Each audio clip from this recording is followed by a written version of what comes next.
Perdana Menteri Abdallah Hamdok adalah antara yang dilaporkan telah ditahan di rumah oleh tentara yang tidak dikenali. Tentara tidak memberi komen, tetapi kumpulan pro-demokrasi menggesa protes jalanan. Pemimpin tentara dan awam telah berdepan kemungkinan sejak pemerintahan lama Omar al-Bashir digulingkan 2 tahun yang lalu dan kerajaan peralihan ditubuhkan. Masih tidak jelas siapa yang berada di belakang penangkapan prasubuh. Satu kenyataan daripada Kementerian Maklumat di Facebook berkata penahanan itu dilakukan oleh pasukan tentara bersama, dan mereka yang ditahan di lokasi yang tidak dikenali. Kementerian itu berkata tentara telah menyerbu ibu pejabat penyiar negeri di Omdurman dan menahan kaki tangan di sana. Ia juga berkata Encik Hamdok ditekan untuk menyokong rampasan kuasa tetapi enggan berbuat demikian dan beliau menggesa orang ramai untuk meneruskan protes aman untuk mempertahankan revolusi. Amerika Syarikat sangat bimbang dengan laporan rampasan kuasa itu, utusan khasnya untuk Tanduk Afrika, Jeffrey Feltman, katanya. PBB, EU dan Liga Arab juga menyatakan kebimbangan yang mendalam. Saksi mengatakan bahwa internet turun di ibu negara Afrika Utara, Khartoum, manakala image telah muncul di media sosial menunjukkan orang ramai marah membakar tayar di jalanan. Tentara dan separa tentara telah dikerahkan di seluruh bandar, menyekat pergerakan orang awam, seorang saksi dipetik sebagai berkata oleh agensi berita Reuters. Lapangan terbang Khartoum kini ditutup, dan penerbangan antara bangsa digantung. Kumpulan pro-demokrasi utama Sudan menggesa penyokongnya untuk menentang sebarang rampasan kuasa tentara.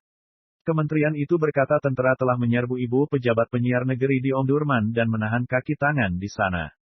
Ia juga berkata Encik Hamdok ditekan untuk menyokong rampasan kuasa tetapi enggan berbuat demikian dan beliau menggesa orang ramai untuk meneruskan protes aman untuk mempertahankan revolusi.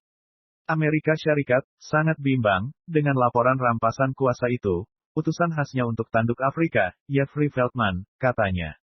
PBB, EU dan Liga Arab juga menyatakan kebimbangan yang mendalam.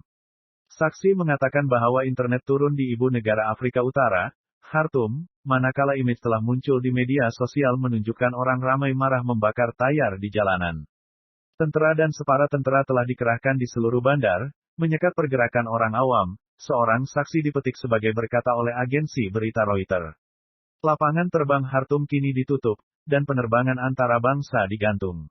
Kumpulan pro-demokrasi utama Sudan menggesa penyokongnya untuk menentang sebarang rampasan kuasa tentara. Ketegangan semakin memuncak selepas cobaan rampasan kuasa yang dikaitkan dengan pengikut Encik Bashir digagalkan pada September. Bulan ini, penentang peralihan Sudan kepada demokrasi membawa ke jalan-jalan di ibu kota, Khartoum, untuk menyeru tentara untuk mengambil alih negara itu. Kumpulan pro-demokrasi berkata ia adalah percobaan terancam oleh tentara untuk mengambil semula kuasa. Kamis lalu, puluhan ribu orang berdemonstrasi di Khartoum untuk menunjukkan solidariti dengan pemerintah transisi. Sokongan terhadap kerajaan interim merosot dalam beberapa bulan kebelakangan ini karena ekonomi negara telah bergelut.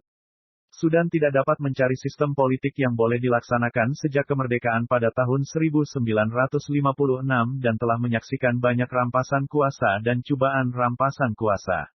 Terima kasih, salam dari saya planet Pluto.